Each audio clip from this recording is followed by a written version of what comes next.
What if I told you some tractors can cross an ocean, race at 64 miles per hour, or keep themselves perfectly level on a steep hillside by raising and lowering each individual wheel? These machines are real, they were actually built, and a few of them changed the entire history of farming forever.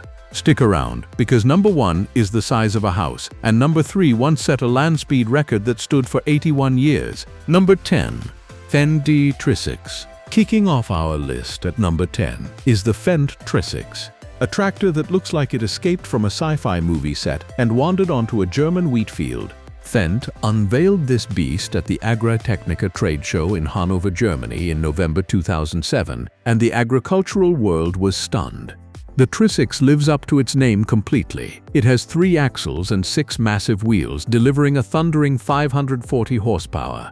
To handle all that power and those 6 wheels, Fendt fitted it with not 1 but 2 Vario CVT continuously variable transmissions. The machine stretches nearly 25 feet long, longer than most city buses. Fendt designed it primarily to attack soil compaction, which is one of the biggest problems in modern farming. More wheels mean the weight is spread over a larger surface area, so the ground underneath suffers far less damage. This was a concept vehicle built to push boundaries and challenge the industry to think bigger. Fun fact, the Trisix was less a commercial product and more a bold statement of ambition, a signal that Fendt was willing to rethink the fundamental shape of a tractor from the ground up. Number 9. Minneapolis Moline UDLX Tongfa Tractor. Number 9 is a tractor that tried to be a car and almost succeeded. This is the Minneapolis Moline UDLX Comfort Tractor, one of the most astonishing machines to come out of the Great Depression era. Minneapolis Moline unveiled the UDLX in 1938 to a crowd of approximately 12,000 farmers at the company's National Harvest Festival. The UDLX, standing for U-Deluxe, was the world's first farm tractor with a fully enclosed factory-built cab. But this was no bare metal box. The cab came loaded with features unheard of on a tractor at the time. A heater, a radio, upholstered seats, a speedometer, a clock, safety glass windows with wipers, a sun visor, a rear view mirror, a cigarette lighter, and even an ashtray. Under the stylish Art Deco bodywork, painted in Minneapolis Moline's famous prairie gold with chrome accents, sat a 4-cylinder 283 cubic inch engine producing 46 horsepower. A 5-speed synchronized transmission gave it a top road speed of 40 miles per hour, making it practical for driving between farms or into town. Why did it fail? The price tag was $2,155, roughly the same cost as a brand new Cadillac in 19. For comparison, a standard tractor at the time cost around $1,000, and a new Ford Deluxe sedan sold for just $725. Farmers who had survived the Depression weren't about to pay Cadillac money for a tractor. Only around 120 to 150 were ever produced before Minneapolis Moline discontinued it in 19. Legacy. It took the industry another 30 years before enclosed factory cabs became standard on farm tractors. A fully restored UDLX Comfort Tractor can fetch close to $200,000 at auction today. Number 8. Fardson Snow Motor Armstead Snow Motor 1920s. Number 8 takes us back to the Roaring '20s, and one of the most surreal machines you will ever see. Ladies and gentlemen, meet the Fardson Snow Motor. In the mid to late 1920s, the Armstead Snow Motor Company developed a conversion kit that transformed a standard Fardson tractor into a screw-propelled snow vehicle. The wheels were completely removed and replaced with 2 enormous torpedo-shaped hollow metal cylinders with spiral screw threads running around the outside. Instead of rolling forward on tires, those giant screws rotated in opposite directions, literally drilling the machine across snow, ice, and even mud.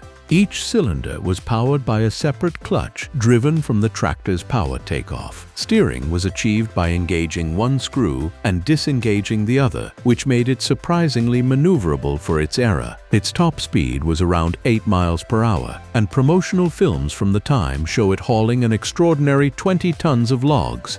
Real-world use. In 1926, explorer Sir Hubert Wilkins used 3 of these machines during an expedition in Alaska, attempting to use them as Arctic supply vehicles for a planned trans-polar aviation flight from North America to Europe. Unfortunately, the dry powder snow in Alaska's interior didn't give the screws enough grip, and the engines struggled in extreme sub-zero temperatures. After 12 days, the three tractors had only covered 65 miles. Today, the only fully operational example left in the world is preserved and displayed at the Fountainhead Antique Auto Museum in Fairbanks, Alaska. Number 7. The Wagner TR14. Number 7 is a tractor that completely changed how the biggest farm machines in the world are built today, even though most farmers have never heard its name. This is the Wagner TR14, built in the 1950s by the Wagner brothers in Portland, Oregon. At first glance, it looks strange, almost like two tractors welded together. And in a way, that's exactly what it was. Instead of steering with front wheels like a normal tractor, the Wagner used something radical called articulated steering. The entire tractor actually bent in the middle. A massive hinge connected the front and rear halves, allowing the machine to pivot when the driver turned the steering wheel. Today, that might not sound shocking, but in the early 1950s, it was revolutionary. The idea came from necessity. Farms in the American West were getting bigger every year, and farmers needed tractors powerful enough to pull extremely wide plows and cultivators. But as tractors got larger, turning them became harder and harder. The Wagner brothers solved the problem brilliantly. By putting the hinge in the center of the machine, the tractor could remain enormous and powerful while still turning sharply at the end of a field. The TR14 used a massive Hall-Scott gasoline engine producing around 200 horsepower, enormous power for its time. The machine weighed roughly 30,000 pounds and rode on 4 giant equal-sized wheels, providing excellent traction. Even more important than the power was the layout.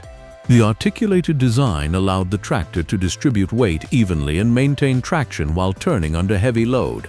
This concept would go on to influence nearly every modern high-horsepower tractor built today. Companies like John Deere, Case IH, and New Holland all use articulated steering in their largest four-wheel drive tractors, a direct mechanical descendant of the machines the Wagner brothers pioneered more than 70 years ago. The Wagner TR14 may not be the most famous tractor ever built, but its DNA lives inside nearly every giant farm tractor working fields today. Number 6. County Seahorse, the amphibious tractor, 1963. Number 6 proves that some engineers simply refuse to accept that tractors belong on dry land. In 1963, British tractor manufacturer County Commercial Cars fitted one of their four-wheel drive tractors with sealed axles, an extended air intake to prevent flooding, and special paddle-like tire lugs capable of propelling it across open water. They called it the County Seahorse. To prove it worked, they drove it across the English Channel, from France to England, becoming one of the most unusual publicity stunts in agricultural history. The journey attracted worldwide media attention, and the crews of passing ships reportedly steered closer just to get a better look at the bizarre floating tractor. The driver had a rough time of it. Without a cab, he was soaked by spray from the tractor's own tires throughout the crossing. Ships passing too closely sent large wakes crashing over the machine. According to Farmers Weekly, when the Seahorse finally arrived on the Kent coast, it was driven directly to a nearby farm to begin pulling with field equipment, proving that it was a genuine working tractor, not just a stunt vehicle. Did it sell? Not really. There are reports of one export sale to a farmer with land spread across several small islands, and 1 or 2 were bought for coastal survey work. The Seahorse was not a commercial success, but it remains one of the most unforgettable machines in tractor history. Number 5. Case IH, Autonomous Concept Tractor. At number 5, we leap forward to 2016, when Case IH completely removed the most essential feature of any tractor, the cab. Case IH unveiled their autonomous concept tractor in 2016, and the first thing everyone noticed was the total absence of any operator cab. There was simply no place for a human being to sit. The tractor was designed to be operated entirely by remote control or GPS guidance, with the farmer monitoring operations from anywhere in the world via a connected device. The concept used stereo cameras, radar, and LiDAR sensors to detect obstacles and navigate fields without human intervention. It could be programmed to follow precise field patterns, adjust operational settings in real time, and report its status remotely. Case IH brought the concept to Australia's AgQuip field days, where it drew enormous crowds. The company was clear that this was a concept vehicle designed to challenge the industry to think about the future of farming, not a production-ready machine. Why it matters? In 2016, this was genuinely radical. Today, autonomous tractor technology is rapidly moving toward commercial reality at companies including John Deere, CNH Industrial, and several startups worldwide, meaning the Case IH concept was ahead of its time in the most literal sense. Number 4. Allis-Chalmers Model U Racing Tractor, 1933. Number 4 is perhaps the most unlikely entry on this entire list. This is a regular farm tractor that was turned into a land speed record machine and taken to 64 miles per hour by one of the most famous racing drivers in American history. The story begins in 1932 when Allis-Chalmers engineers equipped a Model U tractor belonging to Wisconsin farmer Albert Schroeder with a pair of Firestone 48x12 aircraft tires. The test was highly successful. The rubber tires dramatically outperformed the standard steel lugged iron wheels that all farm tractors used at the time, delivering far better fuel economy and traction. The problem was convincing farmers to believe it. Farmers were deeply skeptical that rubber tires were anything more than a gimmick. Allis-Chalmers and Firestone needed a stunt so spectacular that the entire country would pay attention. The stunt. They hired legendary automobile racing driver Barney Oldfield, who had been the first man to drive a car faster than 60 miles per hour, to race a specially geared Model U tractor. Allis-Chalmers and Firestone sponsored tractor races at 7 state fairs and at the Milwaukee Speedway during the summer of Famed race car drivers including Barney Oldfield, Frank Briscoe, and Ab Jenkins performed in front of an estimated 1 million people during 1933 alone. On September 17, 1933, Barney Oldfield drove Allis-Chalmers tractor number 9, chrome wheels gleaming, Firestone tires polished, to a world tractor speed record of 64.28 miles per hour on a measured course. Oldfield himself later said the experience was anything but fun. The tractor had no proper seat, no suspension, and no windscreen. But suddenly those rubber tires didn't seem like such a bad idea. Oldfield's record didn't last long. On September 20, 1934, Ab Jenkins broke it with a run of 65.45 mph, with Harvey Firestone himself standing beside the track to watch. Jenkins later took another Model U to the Bonneville Salt Flats in 1935, where he pushed it to 67.877 mph, a tractor land speed record that stood for 81 years until 2016. The impact was enormous. The percentage of new wheel tractors sold on rubber tires jumped from just 14% in 1935 to 43% in 1937 and to nearly 100% by 1950. Tractor racing didn't just sell tires, it changed the entire direction of farm machinery. Number 3. Luigi Colani Ica Tractor. Number 3 looks like something the Jetsons would park in their space-age barn. This is the Luigi Colani Ica tractor, arguably the most visually bizarre tractor concept ever designed by a serious professional.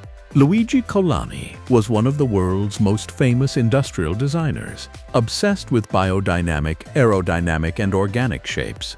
In the 1990s, he was commissioned to redesign Ica's 656 VAC narrow-gauge vineyard tractor model, a small, specialized machine built to fit between rows of grapevines. Colani transformed it into something completely otherworldly. The resulting design featured an egg-shaped, bulbous cab that tapered to a dramatically narrow front. The entire body was smooth, rounded, and almost cartoonish, looking more like a concept spaceship than a farm vehicle. He applied his signature aerodynamic logic to every curve, even though a vineyard tractor that travels at walking pace has absolutely no practical need for aerodynamic efficiency. The cab was so narrow that the entryway was nearly claustrophobically small. There were no rear-view mirrors. Colani never intended this for production. It was a thought-provoking statement piece, demonstrating that even the most utilitarian and overlooked machine could be reimagined through radical design. Colani passed away in 2019, leaving behind a legacy of some of the most visually revolutionary industrial designs of the 20th century. including this unforgettable tractor that belongs more in an art gallery than a vineyard. Number 2. Bates Steel Mule, 1915. At number 2, we travel back to 1915 and a machine that looks like someone couldn't decide whether to build a tank or a tractor, so they built both. The Bates Steel Mule was designed in 1915 by Albert Bates and first built by the Joliet Oil Tractor Company of Illinois. It was a half-track tractor, meaning it had a single continuous crawler track running under the rear of the machine for traction and stability, while standard steerable wheels handled the front. This configuration made it look like a miniature World War I tank had been welded to the front of a farm tractor. In an era when most farm tractors used large iron-lugged steel wheels, which were slow, damaging to roads, and prone to slipping in wet or loose soil, the Bates Steel Mule's crawler track offered dramatically better grip in muddy or uneven conditions. The timing was remarkable. That single track running beneath the rear axle gave the Bates Steel Mule an almost military appearance, and it wasn't entirely coincidental.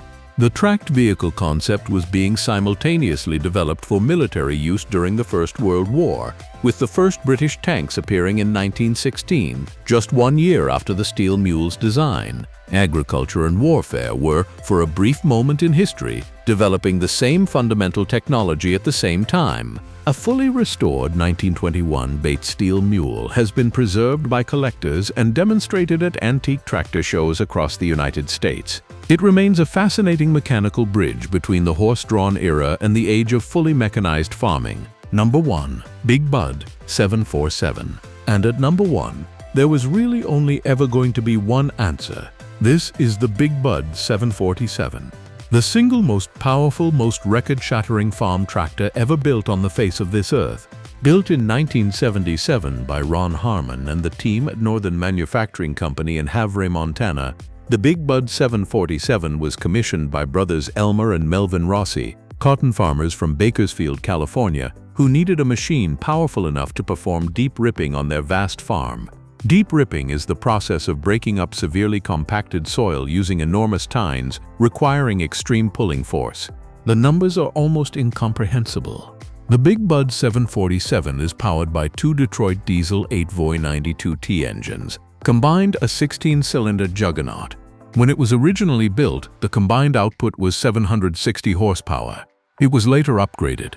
Then in 2011, the Williams brothers of Big Sandy, Montana, the current owners, pushed the output to a staggering 1,100 horsepower, making it officially the most powerful farm tractor ever built. The Guinness Book of World Records recognizes it as the world's largest farm tractor. The dimensions: 27 feet long, 14 feet tall to the top of the cab.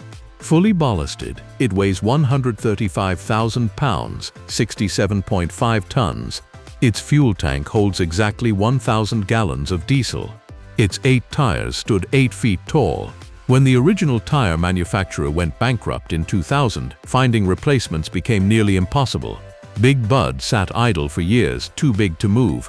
In 2020, it was finally fitted with new Goodyear LSW 1430R46 tires, allowing it to operate once again. In the field, the Big Bud 747 pulled an 80-foot-wide cultivator, covering more than 1 acre per minute at up to 8 miles per hour.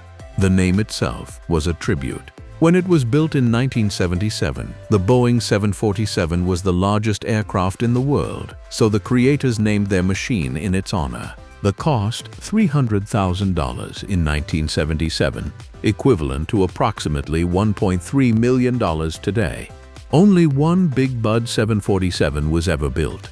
A special building nicknamed the Big Red Shed was constructed at the Heartland Museum in Clarion, Iowa, specifically to house it. There will never be another one quite like it. If you enjoyed this video, smash that like button and subscribe, because we have a lot more mind-blowing content coming your way. Drop a comment below which of these machines blew your mind the most. My personal pick, the Allis-Chalmers Model U.